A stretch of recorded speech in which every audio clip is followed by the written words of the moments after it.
Chicago's seen it all, but it's never experienced anything quite like this. A two-day racing and music festival featuring the Chainsmokers, Miranda Lambert, the Black Crowes, and Charlie Crockett. It's NASCAR in the streets of Chicago, and so much more. The Chicago Street Race Weekend. For tickets and experiences, visit NASCARchicago.com. Roll Tide and welcome to this Thursday edition of Crimson Drive, driven by NASCAR. This is Roger Hoover. Great to be with you from our studios here in Tuscaloosa as we're gearing into the summer months, and we're talking a lot about the Crimson Tide, especially a lot about the Crimson Tide football team. But we'll start to go through everything coming up on our show today, thanks to our friends at RJ Young. They are the official technology solutions provider of Crimson Drive. First things first, we'll be talking some football with Chris Lowe, who covers Alabama and the SEC for ESPN. Some great insights from him, especially on Coach Saban's youth football camp that he got to see a couple weeks ago here in Tuscaloosa. Then we'll be joined by Kennington Lloyd Smith III from The Athletic, as he is brand new to the Alabama beat, and he talks about some of his initial thoughts on Crimson Tide football, plus a preview of tonight's NBA draft. We're hoping it's going to be a great night for the NBA draft. More on that coming up just now as we take a look at our headlines from across athletics. Again, the NBA draft being held tonight. We already know that Brandon Miller, Noah Clowney will be in the green room, and hopefully will go very early in the draft. We're hopeful as well for Charles Bediako to hear his name called early as well. But an exciting night for the Crimson Tide is once again Nate Oates sending more players to the NBA, more good momentum for Alabama, especially sending professional talent. So great to see that for the Crimson Tide. Women's basketball has some news as well. Colston Thompson was promoted. He's now the Director of Player Development and Recruiting Operations for Christy Curry's team. So some very good news for women's basketball. Men's basketball, we'll have some more news on next week. Some more exciting matchups coming up for the Crimson Tide coming up this year that, again, we'll detail more next week. But again, the momentum continues to be there for both the Alabama women's and men's basketball programs. And of course, there's always momentum for the Crimson Tide football team. And this is the time of the year where we visit with a lot of our friends from the national media, get their perspective on Alabama football. And we start with one of the most connected college football insiders in the business, Chris Lowe of ESPN, as he talks about his recent trip to Tuscaloosa. Chris, it's great to see you. How was everything on your trip here to T-Town last week? Oh, it was great. It's always good to be in Tuscaloosa, and it was pretty hot for early June, but I love being around the program. And, you know, it's hard to believe that Nick's been there since 2007, but, you know, every time you come there, and there's always a lot of turnover on the staff, but the one constant clearly is him. So, yeah, always fun to be there. And hard to believe that we're going on almost 2 decades that he's been the head football coach at Alabama. Yet still, his attention to detail is just the same as if he just took the job. He always talks about how every new year is like a rebuilding job, like he's starting fresh once again. And did you get that feeling once again when you got to see him here this past month? Oh, yeah, I think he's as challenged as he's been. I mean, I joke around a lot of time, Rogers, that he's had the audacity not to win a national title now for 2 straight years. You know, can you imagine that? And, of course, I'm being facetious when I say that, but you know, he's got 2 coordinators. You know, he hasn't had a new defensive coordinator for a while. And Pete Golding leaves to go to Ole Miss. Kevin Steele's in there, and Kevin's been with Nick 3 different times now. They know each other. He brings in Tommy Reese, one of the younger OCs around college football. Very bright guy. I had a chance to speak with him and talk with him a little bit. I think the offense is going to look a little bit different under him. And yet they've still recruited and developed football players as well as anybody, maybe outside Georgia the last couple of years. I think Georgia probably is in that pole position right now, but still Alabama's right up there. And I think Nick knows that, you know, with change and when you bring in, you have a new quarterback situation, everyone's going to talk about that. But I think it's much more than that. They want to be able to line up in the offensive line and dictate a little bit better what they're going to do on offense, i.e. run the ball, throw it over people's head, protect better when they need to throw the ball down the field. And on defense, I think that one of the big priorities is going to be creating more negative plays, forcing turnovers, getting sacks, forcing quarterbacks into mistakes. Bama was not really good. Or I should say good. They were not very productive last year when it came to forcing other teams to turn the football over. And when you think of Bama's best defenses, they were always outstanding at that. So I think under Kevin Steele this year, that will be a huge priority. Sticking with the coordinators for just a moment, you've gotten to see Kevin Steele throughout the years. And as you mentioned, this is now his third time being on staff with Coach Saban here at Alabama. What makes Kevin Steele different right now versus, say, in the years past? How has he continued to improve as a coach, and what may it look like for him this season with Alabama? Kevin's in his 60s, and yet he's continued to evolve and adapt.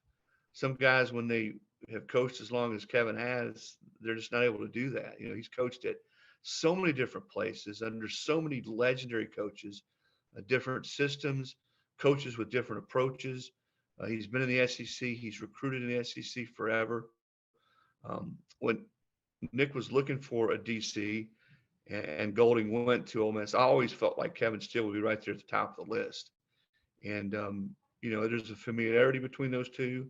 He knows the defense. He understands what Nick wants, how he wants his defense run, how he wants it taught. I think that's the thing that we probably, all of us, lose sight of sometimes is coaches coming in have to be able to teach it the right way, teach it the way Nick Saban wants it taught. And I know for a fact that Kevin still knows how Nick Saban wants it taught. But I think Kevin still relates very well to the players. There's a connection there.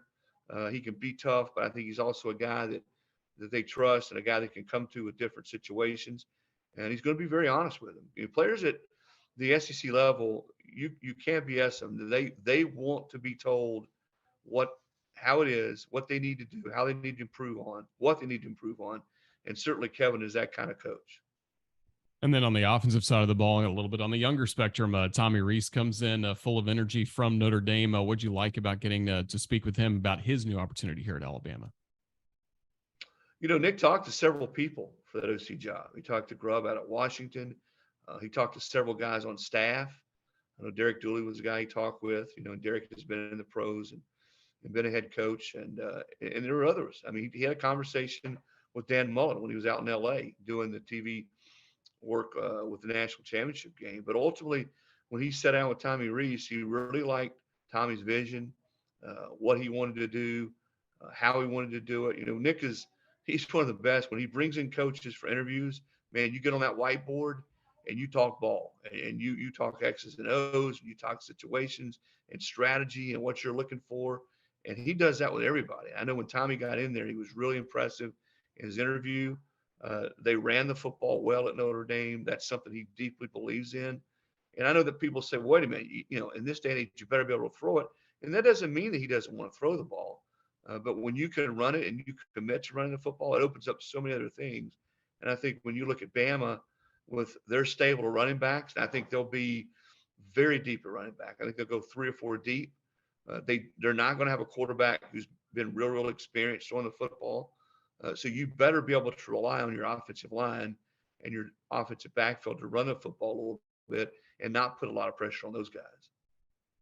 Again, you were in town to take a look at the camp that Coach Saban ran, not necessarily for the high school prospects, but for the youth that are maybe age 13 and below. It was just, what were your takeaways of getting that inside peek to a very, again, detail-oriented camp that Coach Saban ran here in Tuscaloosa? Number one, you couldn't tell a difference whether he was conducting his own practice or it was a high school camp with 17 and 16-year-olds or 8, 9, 10, 11-year-olds, because it's the same Nick Saban. Nothing changes. I mean, his intensity, his passion, the way he teaches, how meticulous he is. I mean, he started that day with a staff meeting like they do every day about 7 in the morning. And they handed out an 11-page packet about the camp, the way he wanted it run. He was very detailed in what he wanted to see and what he didn't want to see. Tommy Rees is in the room. Kevin Steele's in the room. The whole staff, Jeff Allen, his trainer, every year he's been there, they're in the room, and he's going over what he wants to see. And I think the thing that stuck with me in that meeting is he says, listen, we're going to have to be patient. A lot of these kids are going to have a hard time focusing, but we want to teach and we want to do it in such a way that these kids, he said, the most important thing about today is that these kids walk away and that they like football, because most kids who don't play football or quit playing have a bad experience somewhere along the way with a bad coach or a coach who doesn't do it the right way or is not a teacher. He said, we want to make sure today that we're heavy on teaching and instructing. And when these kids leave later this afternoon, they say, you know what, football is something I want to continue. It's a game I want to continue playing. And I think that was, as they wrapped up that meeting, what sort of jumped out to me is that, he's serious when he says, hey, I want to grow the game. We want to promote the game. The game in some quarters is under attack. Let's do everything we can, our part, to make sure that's not the case.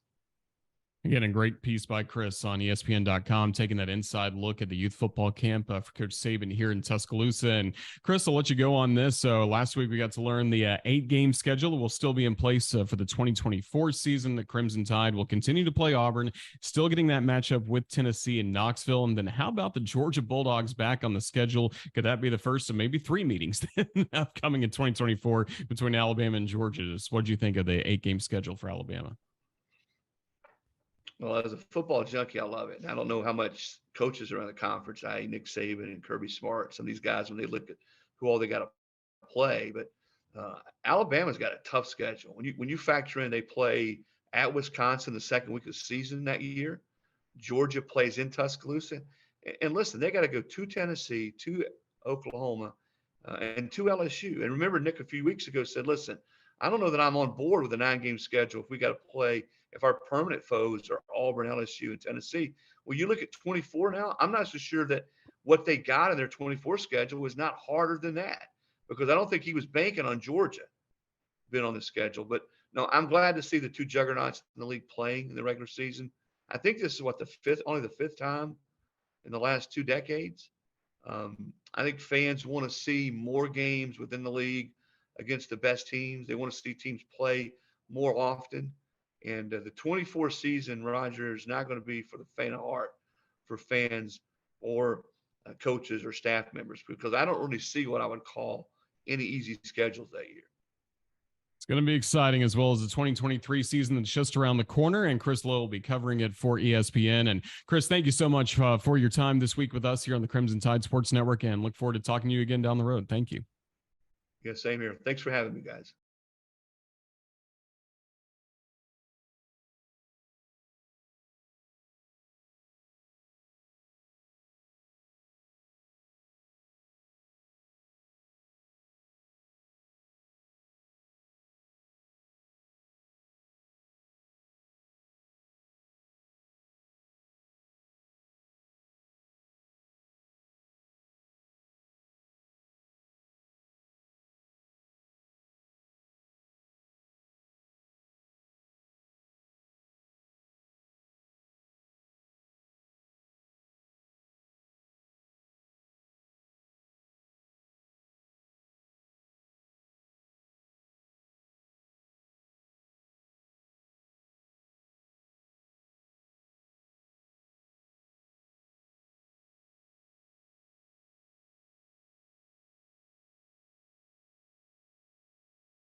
Kennington, as part of the initiation process, you got to come on Crimson Drive, but hopefully everything's going well for you. Welcome.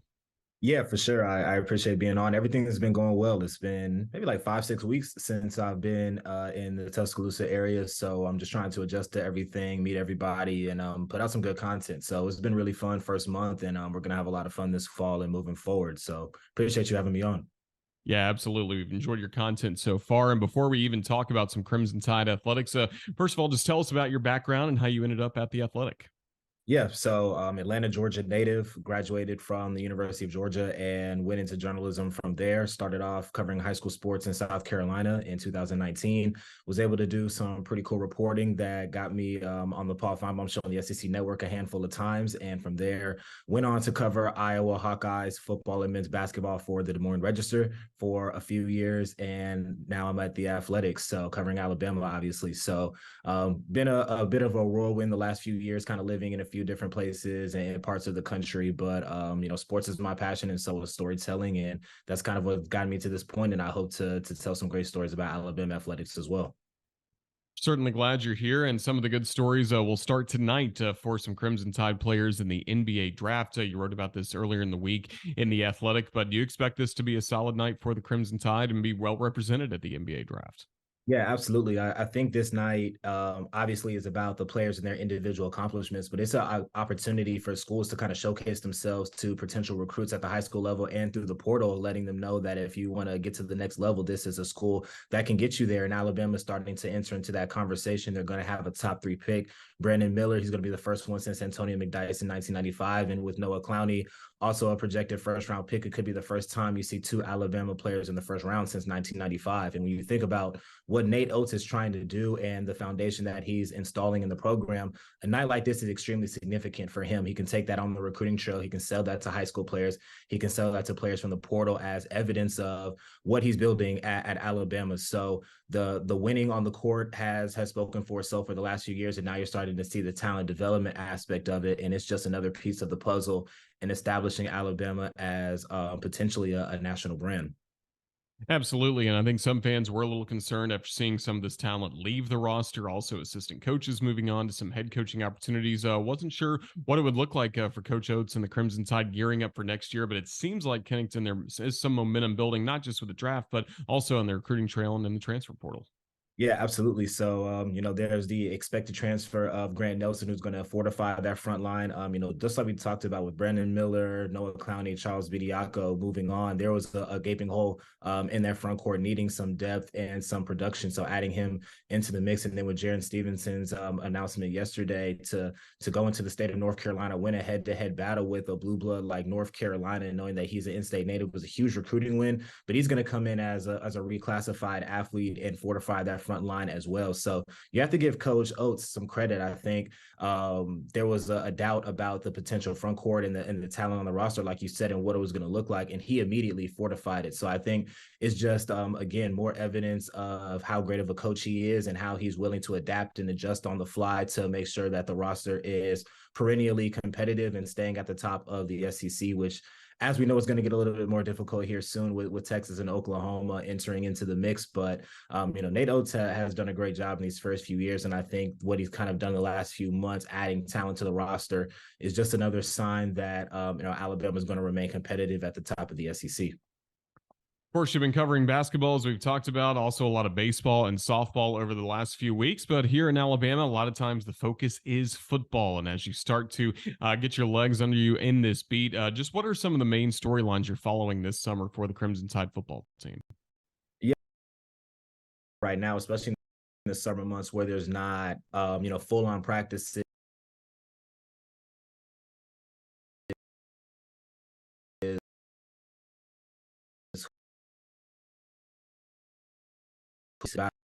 Battles of, so who are going to be those kind of next wave of leaders stepping up that are going to lead both units, and then obviously with 2 coordinators coming into the mix, how is Kevin Steele going to kind of bring back the Alabama defense of years past, more discipline, and how is he going to mesh with Saban? And then Tommy Rees, how is he going to implement his own wrinkles into the foundation of what Alabama's offense has been over the last several years?